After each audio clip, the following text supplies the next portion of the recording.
Жылдам ақпараттар естуді жалғастырамыз. Барша көрсін білсін, хабардар болсын. Ассалаумағалейкум армағазақ, арнамызға қош келдіңіздер. Әлемде және де Қазақстанда болып жатқан ең үздік жаңалықтарды ең біріншілерден болып біліңіз келсе, арнадағы подписация және де лайк түймесін басыңыз.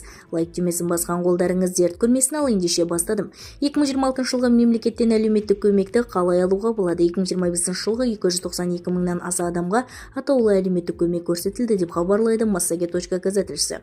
Атаулы әлеуметтік көмек кімдерге беріледі? Атаулы әлеуметтік көмектің негізгі мақсаты ақшалай қолдау және де отбасының еңбекке қабілетті мүшелерін жұмыспенен қамту арқылы отбасын қиын жағдайға шығару. АЭК мыналарды көздейді. Табыстың кедейгілік шегіне аспайтын азаматтарға 90 сайын әлеуметтік көмек тағайындалады.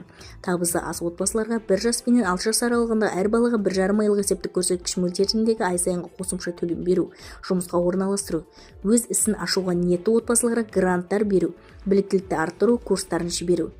АЭК-ның қалай алуға болады? Азаматтар АЭК тағайындауға өтінішті тұрғылықты жері бойынша мансап орталығындағы ауыл округінің әкімі, сондай-ақ электрон үкімет порталы ego.kz арқылы бере алады.